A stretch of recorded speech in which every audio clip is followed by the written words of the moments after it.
But there's no doubt that the Middle East is in turmoil right now.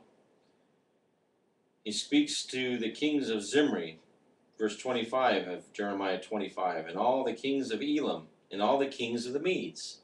He's speaking to the lands in Arabia and to the Arabic countries that we see today.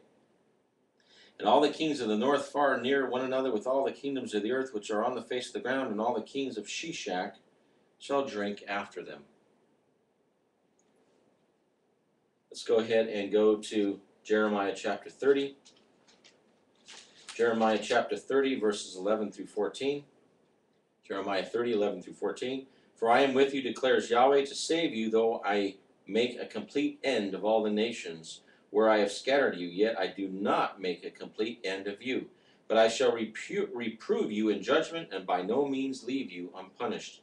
For thus says Yahweh, your breach is incurable, your wound is grievous. No one will plead your cause. And we spoke of this last time. This is another characteristic. Glenn Beck mentioned it the last couple of weeks, that why is there no outcry for Israel and Jerusalem? What's going on? Because it is prophetic in nature. No one will plead your cause to heal you, to bind you up. There are no healing medicines for you. And all those loving you have forgotten you. They do not seek you.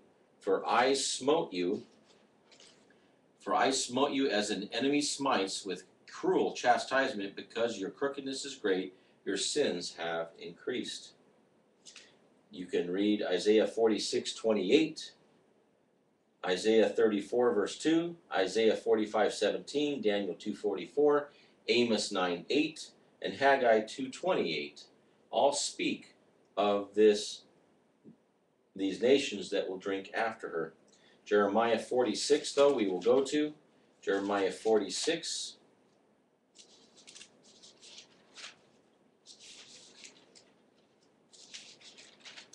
Jeremiah 46, verse 1.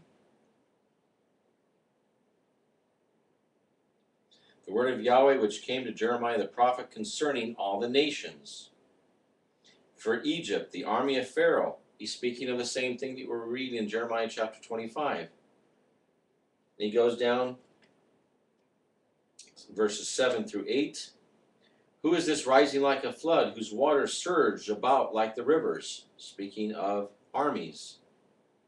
Egypt rises like a flood, and its waters surge about like the rivers. And he says, let me rise and cover the earth. Let me destroy your cities and its inhabitants.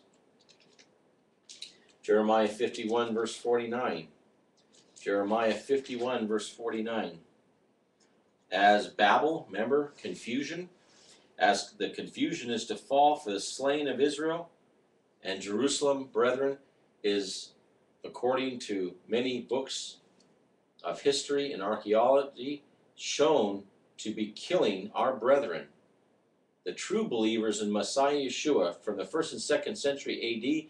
through Rabbi Akiva, through a book called Rabbi Akiva's Messiah by Daniel Gruber, shows exactly what the modern rabbinic, or the father of modern rabbinics today, Rabbi Akiva, took our brethren and kicked them out by naming Simon Bar Kokhba Messiah. And the people of the brethren of Yeshua knew better. They knew this man was not the Messiah, and they denounced that. And for that they paid it with their life. Our brother Judah is making and passing laws through Congress in our country, through Jerusalem, through the Knesset, and through the Sanhedrin, that only the Noahide laws will be binding upon non-Jews. And the punishment for keeping the Sabbath will be beheading. Sounds like one of the seals, those who will be beheaded for the witness of Yeshua. As the slain of Israel, so for Babylon the slain of all the earth shall fall. For those who come against Jerusalem, they will be destroyed and killed. Let's go ahead and go to the next characteristic. We spoke earlier of trade accords and peace accords, Isaiah 31. Isaiah 31, just to refresh our memory, says, woe to those who go down to Egypt for help. And someone asked me that all the forefathers correctly went down to Egypt? Yes.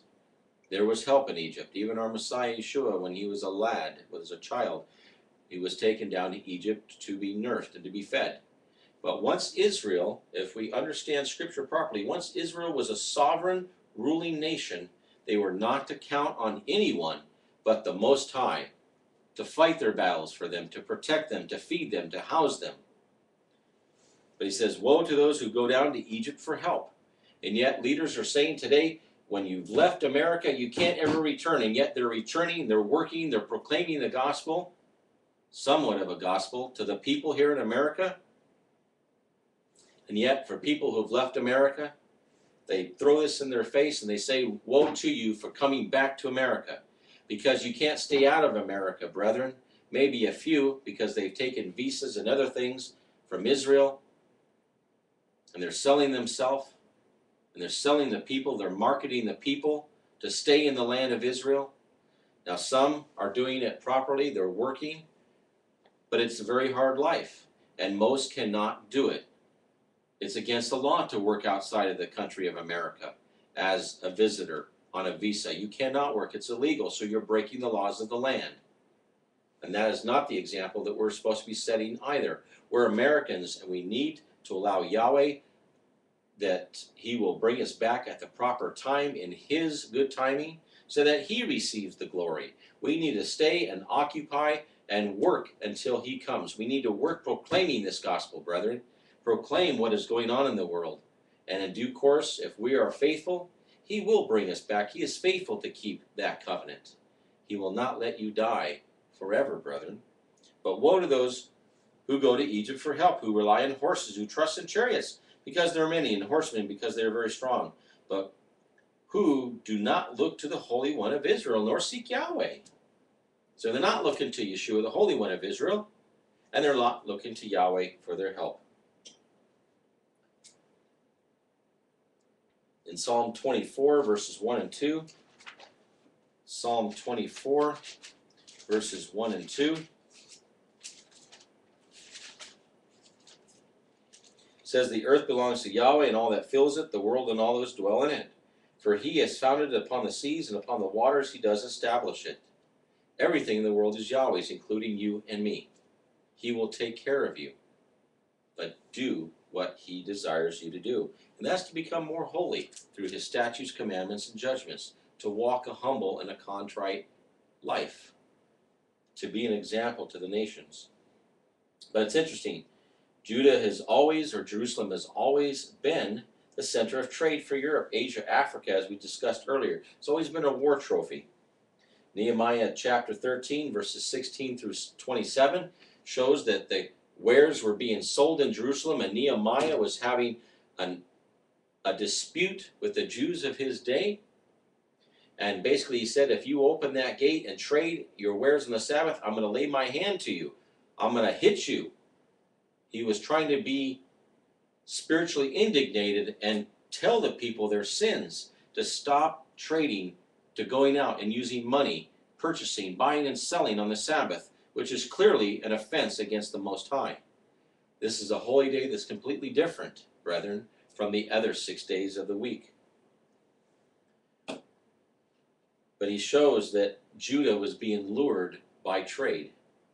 Isaiah 47, 10 through 15. Ezekiel 27, verse 17, Nahum 3, 1 through 4, verse 10 and 16 through 19, Revelation 18, verse 11, 15 and 23, I will read to show that Jerusalem was a land full of traitors. Revelation 18:11, and the merchants of the earth shall weep and mourn over her, because no one buys her merchandise anymore. Verse 15, the merchants of those who became rich by her shall stand at a distance for fear of her torture. They're not going to come to Jerusalem anymore because it's going to be destroyed. Weeping and mourning.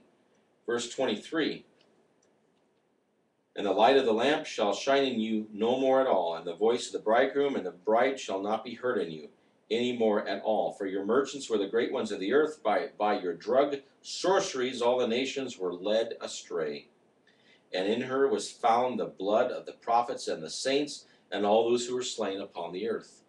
Jerusalem is going to be judged with all the righteous blood that has ever been shed.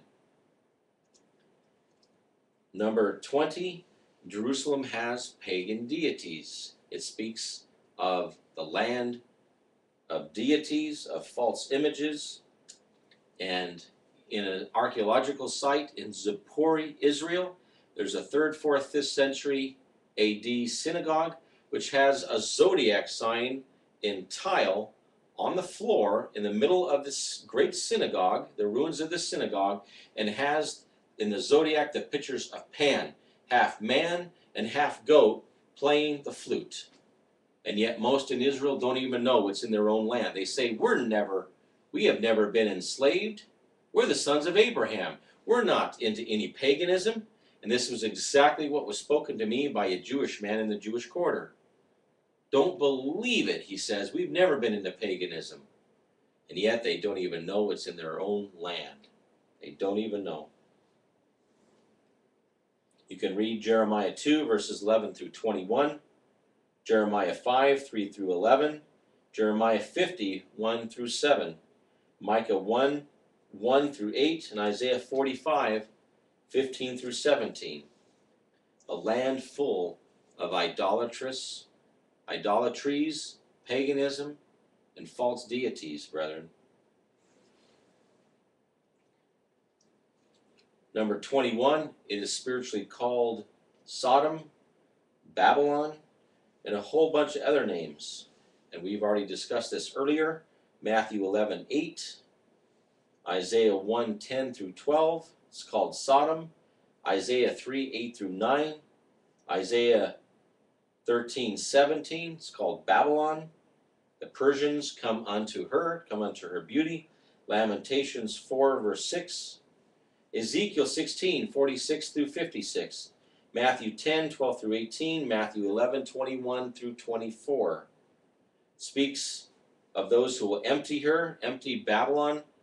Nahum 2, 2 and Nahum 3, 1 also refer to the land that will be winnowed dry, to those who will empty her. But the reason why Jerusalem is all these other nations, one characteristic, she has the Roman calendar. She was in Babylon. She was in Rome. She's had Roman occupiers. She's had Persian occupiers. Western countries, such as the United States, have occupied her and have ruled her and told her what to do through UN mandates. These are beasts that are described in the scriptures, brethren. They are beasts, and they are carrying the woman until very soon they will hate the woman so much they will turn her over, they will throw her off, buck her off like a wild horse, and throw the rider, and they will burn her with fire. They will winnow her empty.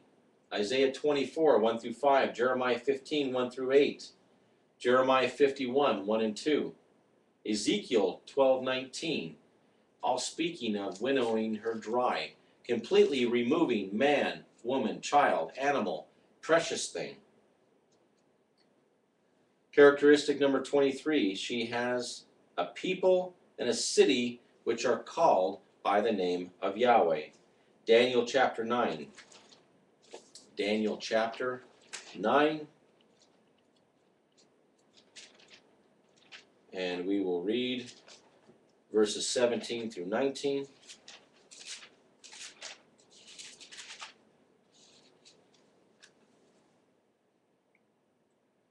Daniel 9, 17 through 19 says, And now our Elohim, hear the prayer of your servant. Daniel's making a supplication to the Most High, which he heard. A prayer from your servant and his supplications for the sake of Yahweh, cause your face to shine on your holy city, which is laid waste. O my Elohim, incline your ear and open your ear. Open your eyes and see our wastes and the city which is called by your name. For we do not present our supplications before you because of our righteous deeds, but because of your great compassions. O Yahweh, hear. O Yahweh, forgive. O Yahweh, listen and act. Do not delay for your own sake, my Elohim, for your city